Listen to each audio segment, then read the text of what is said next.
राम मंदिर अयोध्या का इतिहास एक इमारत के टूटने और फिर पुनः निर्माण तक नहीं सीमित है। राम मंदिर अयोध्या का इतिहास सदियों पुराना है। कितने ही वीरों की लाशों पर एक मस्जिद बनाई गई थी। ये मस्जिद न सिर्फ हिंदू वीरों की लाशों पर तामीर की गई थी, एक ऐसी सोच को हमारी सांस्कृतिक सोच से ऊपर रखने की कोशिश थी जो बेहद ही घटिया और निहायत ही नीच सांस्कृतिक सोच थी। जहां भाई भाई से प्रेम नहीं करता, जहां भाई भाई सिंहासन के लिए आपस में एक दूसरे को खून के प्यासे हैं, जहां अनेकों बिरादरों लुटेरों सरदारों ने अपने भाई बंधुओं को सरदारी के लिए मार दिया। कहीं बाप को बेटे की लाश तोहफे में दी गई तो कहीं भाइयों ने भाइयों का खून करके सिंहासन पर कब्जा पाया। ऐसी परंपरा जो भारत के शिवा विश्व में कहीं नहीं थी, जहां भाई भाई के लिए त्याग करता है, उस परंपरा को हत्यारों द्वारा रची गई परंपराओं के मीनारों के नीचे दबाने की कोशिश की गई थी। जहां राजा और सेना आम जनता की सुरक्षा का वचन देती हो, जहां चाहे वो शत्रु राज्य के ही नागरिक क्यों न हो, ऐसी दुर्दांत और क्रूर शक्तियों का पदार्पण इस धरती पर हो चुका था, जहां बच्चों और महिलाओं को सबसे पहले निशाना बनाया जा रहा था। कहां ऐसी परंपरा जहां आमजन को योद्धा युद्ध के बाद भी नुकसान नहीं पहुंचाते, जहां लूटमार नहीं होती थी। ऐसी परंपराओं ने यहाँ पर कदम रखा था जहां लूटमार उनका धर्म, उनका पेशा और उनकी किताबें सिखाती थी। आपको क्या लगता है, हमने यूं ही मंदिर ढहाने दिया होगा? हमारे वीरों ने इनका सामना नहीं किया होगा? मंदिर में जितनी ईंट पत्थर नहीं लगे होंगे जितने हमारे वीरों ने इस मंदिर को बचाने के लिए अपने शीश कटवा दिए थे। कहानी शुरू होती है तब से जब एक हमलावर भारत में अपनी क्रूरता के दम पर सत्ता हथियाने में कामयाब हो जाता है।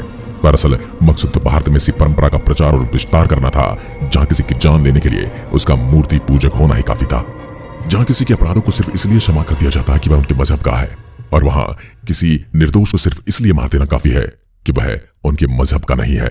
ऐसी परंपराओं ने भारत में कदम रख दिया था, और यह मंदिर निर्माण की कहानी उससे भी कहीं पुरानी है। यह मंदिर निर्माण सिर्फ ईंट पत्थरों से बनी हुई संरचना नहीं है, यह उन मानव मूल्यों को एक बार फिर से स्थापित करने की कोशिश है जो भारतीय भूमि से मिटाने की कोशिश की जा रही है सैकड़ों सालों से। अब चलते हैं अयोध्या और भगवान राम और इस मंदिर की कहानी की ओर। भगवान राम का जन्म 5114 ईस्वी पूर्व को उत्तर प्रदेश के अयोध्या नगर में हुआ। जैन धर्म के प्रथम तीर्थंकर भगवान ऋषभदेव का जन्म भी अयोध्या में हुआ था। आक्रांताओं के आने से पहले यहाँ हिंदू, जैन और बौद्ध धर्म के सैकड़ों मंदिर और स्तूप थे। तथ्य कहते हैं विदेशी आक्रांता बाबर के आदेश पर सन 1527 से 28 में अयोध्या में राम जन्मभूमि पर बने भव्य राम मंदिर को तोड़कर एक मस्जिद का निर्माण किया गया। कालांतर में बाबर के नाम पर ही इस मस्जिद का नाम बाबरी मस्जिद रखा गया। कुछ लोग ये भी कहते कि बाबर का एक रखेल था जिसका नाम बाबरी था, उसी के नाम पर यह मस्जिद रखी गई क्योंकि बाबर उस अपने पुरुष मित्र से बहुत ज्यादा प्रेम करता था। जब मंदिर तोड़ा जा रहा था तब राम जन्मभूमि मंदिर पर सिद्ध महात्मा श्याम नंद जी महाराज का अधिकार था। उस समय भीटी के राजा महताब सिंह बद्री नारायण ने मंदिर को बचाने के लिए बाबर की सेना से युद्ध लड़ा। कई दिनों तक युद्ध चला और अंत में हजारों वीर सैनिक बलिदान हो गए और मंदिर को न बचा सके। इतिहासकार कनिंगम अपने लखनऊ गजेटियर के 66वें अंक के पृष्ठ 3 पर लिखता है, 1,74,000 हिंदुओं की लाशें गिर जाने के पश्चात मीर बकी अपने मंदिर ध्वस्त करने के अभियान में सफल हो पाया था। अंदाजा लगाइए कितने ही वीरों ने एक एक पत्थर के लिए अपना शीश कुर्बान कर दिया था। उस समय अयोध्या से 6 मील की दूरी पर सनेतु नाम के गांव के पंडित देवीदीन पांडे ने वहां के आसपास के गांवों सराय, सिसिंडा, राजेपुर आदि के सूर्यवंशी क्षत्रियों को एकत्रित किया और फिर से युद्ध हुआ। पंडित देवीदीन पांडे सहित हजारों हिंदू वीर एक बार फिर से बलिदान हो गए और बाबर की सेना जीत गई, लेकिन प्रयास खत्म नहीं हुए, कोशिश का अंत नहीं हुआ।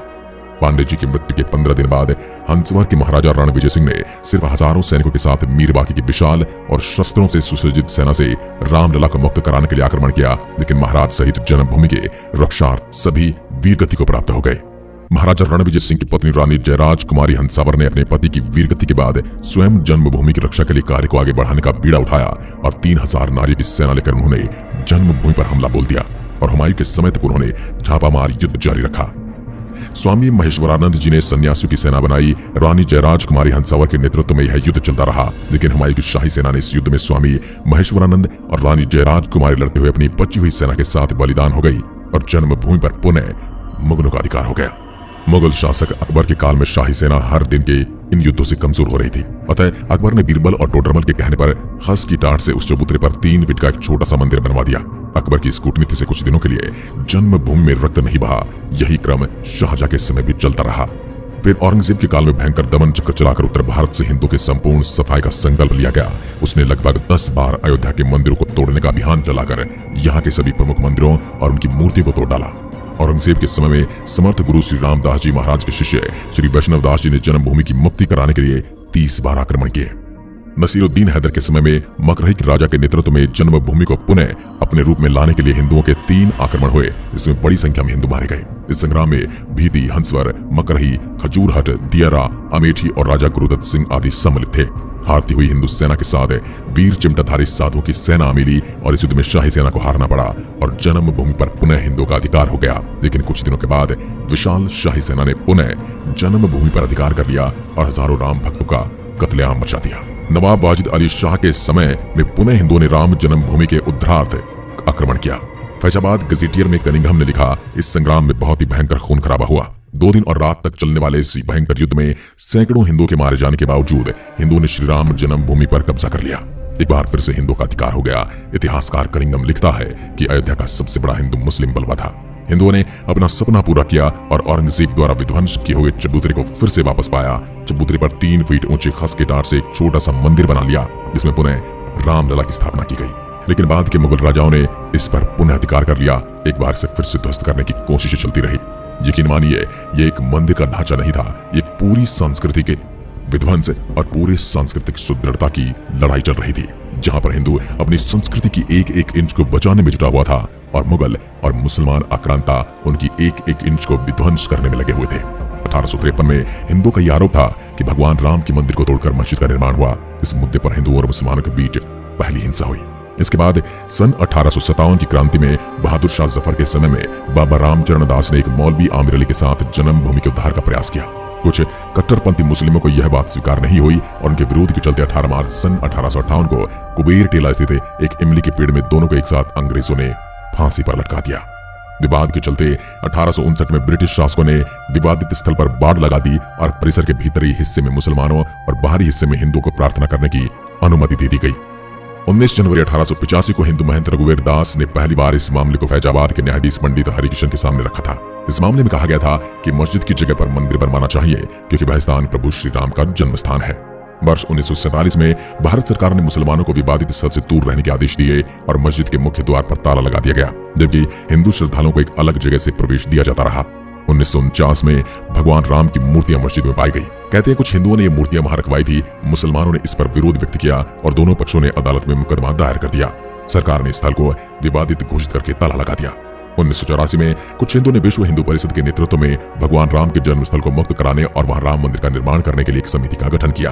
बाद में इस अभियान का नेतृत्व भारतीय जनता पार्टी के प्रमुख नेता लाल कृष्ण आडवाणी ने संभाला था।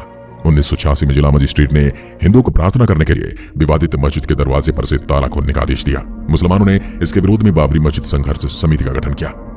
1989 में विश्व हिंदू परिषद ने राम मंदिर निर्माण के लिए अभियान तेज किया और विवादित स्थल के नजदीक राम मंदिर की नींव रखी गई। इसी वर्ष इलाहाबाद उच्च न्यायालय ने आदेश दिया कि विवादित स्थल के मुख्य द्वार को खोल देना चाहिए और इस जगह को हमेशा के लिए हिंदुओं को दे देना चाहिए। 30 अक्टूबर 1990 हजारों राम भक्तों ने मुख्यमंत्री मुलायम सिंह यादव द्वारा खड़ी की गई अनेक बाधाओं को पार कर अयोध्या में प्रवेश किया और विवादित ढांचे के ऊपर भगवा ध्वज फहरा दिया। लेकिन 2 नवंबर 1990 को मुलायम सिंह यादव ने कार सेवकों पर अंधाधुंध गोलियां चलाने का आदेश दे दिया, जिसमें सैकड़ों राम भक्तों ने अपने जीवन की आहुतियां दी थी। सरयू तट राम भक्तों की लाशों से पट गया। इस हत्याकांड के बाद अप्रैल 1991 को उत्तर प्रदेश के तत्कालीन मुख्यमंत्री मुलायम सिंह यादव को इस्तीफा देना पड़ा। इसके बाद लाखों राम भक्त 6 दिसंबर को कार से बहतू अयोध्या पहुंचे। 6 दिसंबर 1992 को बाबरी ढांचे को ढाकर समतल कर दिया गया, जिसके परिणाम स्वरूप देश भर में दंगे भी हुए। इसी मसले पर विश्व हिंदू परिषद के नेता अशोक सिंघल, भाजपा नेता आडवाणी, यूपी के पूर्व मुख्यमंत्री कल्याण सिंह, मुरली मनोहर जोशी और मध्य प्रदेश के पूर्व सीएम उमा भारती सहित 13 नेताओं के खिलाफ आपराधिक साजिश का मुकदमा चलाने की मांग की गई थी। 6 दिसंबर 1992 को जब विवादित ढांचा गिराया गया, उस समय राज्य में कल्याण सिंह की सरकार थी। उस दिन सुबह करीब 10:30 बजे हजारों लाखों की संख्या में कार सेवक पहुंचने लगे। दोपहर में 12 बजे के करीब कार सेवक का एक बड़ा सा जत्था मस्जिद की दीवार पर चढ़ने लगता है। लाखों की भीड़ को संभालना सभी के लिए मुश्किल होता जा रहा था। दोपहर के 3:40 पर पहला गुंबद भीड़ ने तोड़ दिया और फिर 5 बजने में जब 5 मिनट का वक्त बाकी था, तब पूरे का पूरा विवादित ढांचा जमीन दोज हो चुका था। भीड़ ने उसी जगह पूजा अर्चना की और रामशिला की स्थापना कर दी। पुलिस के आला अधिकारी मामले की गंभीरता को समझ रहे थे। गुंबद के आसपास मौजूद कार सेवकों को रोकने की हिम्मत किसी में नहीं थी। मुख्यमंत्री कल्याण सिंह का साफ आदेश था कि कार सेवकों पर गोली नहीं चलेगी। 1527 से 28 ईस्वी में बाबर के सेनापति मीर बाकी ने अयोध्या में श्री राम जन्मभूमि पर मंदिर को तोड़ा था, जिसका पंडित देवीदीन पांडे ने नेतृत्व में युद्ध के रूप में पहला विरोध किया था। तब से लेकर आज तक 77 से अधिक युद्ध और सैकड़ों दंगे हो चुके हैं, जिसमें लाखों कार सिखों की जानें चली गई। इस पवित्र स्थल हेतु श्री गुरु गोविंद सिंह जी महाराज, महारानी राजकुंवर तथा अन्य कई विभूतियों ने भी संघर्ष किया है।